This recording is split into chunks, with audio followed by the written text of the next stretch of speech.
Don't mind us. We're just having some grapefruit and talking OCR. Yeah.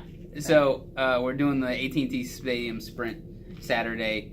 We just got a copy of the map, and we're looking at it, and we started talking about, does getting the map at all help you before the race? I like to think so, because you kind of know how far the spear throw is. You know where, say, like the rig is at, so you know when to push hard, not to exert yourself on the rig or twister. But also too, kind of really don't pay attention to that while you're running. You forget, and you're like, oh, there's the obstacle. Okay, crap. Yeah, it's kind of like I think this map this time kind of helps me out a little bit. I think some have been helpful, some haven't. The only reason I say this map I think is a little helpful is because I see that the assault bike is right before the finish line. So whereas if it was in the middle of the race, you would jump on the assault bike. It's super easy to go too hard and not have any breath left to run another mile or 2 miles or whatever. But if you see that finish line, you can go hard at ham on that assault bike and get through it, and no matter how crazy you are out of breath or how much you're falling apart, you can go stumble across the finish line. Yeah. You can suffer for 10 more seconds. So I think this is a little more helpful, but what I like is that there's no mystery obstacles. I hate when there's the maps are put out and they have mystery obstacles. Yeah, I think Spartan Race got rid of that now, but you know, I hated when they had that it's classified. Yeah. You know, yeah, I know you're looking at my grapefruit, so sorry. Ooh, I do want some grapefruit. But yeah, I hate when they put the mystery obstacle. You know, Spartan Race used to do that classified, and you get there and it's just a bucket carrier or something like that. Another obstacle that we've done before. Well, I feel like the other race venues are still doing that, and yeah, there's no real point to it.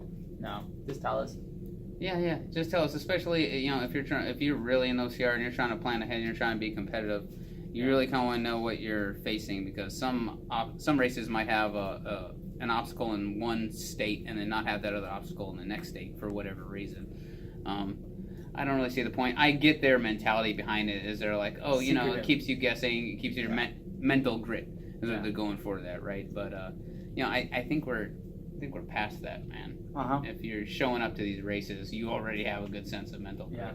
I just like to know on the races if there's 2 bucket carries to kind of prepare for that, because when you do come up to another bucket carry that you just done and it was a long one or whatever, and all of a sudden there's another bucket carry, or it's second spirit throw. How they had 2 spirit throws in Tahoe.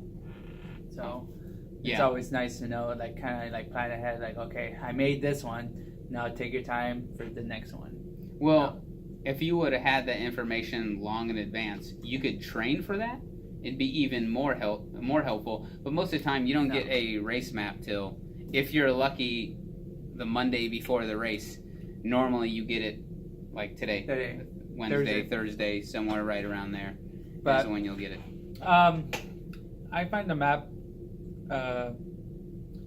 what's the word called? A blessing and a curse. Yeah. It's you nice also get in your head, right? Yeah. I like to know what some obstacles are, or if there's new ones, but also a curse, because it's like, well, crap, now I know what to prepare. Now I am either sometimes be stressed about it or like thinking about it too much, and then I just miss the spirit throw and whatnot, even though there's always a spirit throw in Spartan Race. I like to sometimes go in cold turkey and just go straight at it. Yeah. If you're going to do it, just do it. Whatever's thrown your way, you're going to go at it as hard as you can. But I do like what Miles and I were talking about, going to the venue and seeing the course there to see how rocky or terrain, or not even running on the course per se, like on the actual race, but like outskirts. Yeah, we're not allowed on the course, but when you go to like race day or you go to get your bib, you'll normally see what the last gauntlet of obstacles are before the finish line. Yeah. So you can go, you know, when you warm up, you usually run past down that way, and it kind of gives you a visual idea. Okay, you know, as you're running throughout the race, that this is what I have at the end.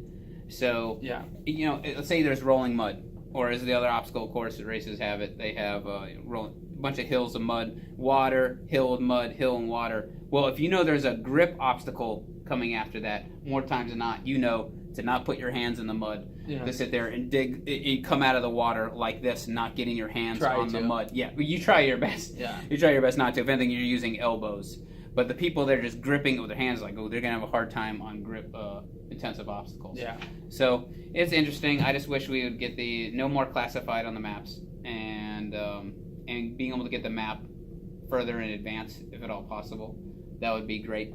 Yeah, like they're that. still preparing the course, you know. They're still debating on where they're going to put this and this or whatnot. So I think that's why they don't give it out beforehand, because they have everything in place. Okay, we're going to have this set there. We're not moving it, so we're going to do it like this. Yeah. That's why they do the course. And sometimes, like in the AT&T Stadium's case, like it's very expensive to rent the place out. They only have so long. Yes. So they can only they have to set up like within a day, have the race, and then break down the very next day because they're paying for all that time. So it's not like they know in advance where they're going to be. So I can see in that case. Anyways, this has been a very long OCR minute. We're going to call it OCR 5 minutes. But sometimes it's more than 5 minutes. 5 OCR, OCR 5, something like that. There's already Spartan 4.0. It will be Spartan 5.0 yeah, but that's different. plus.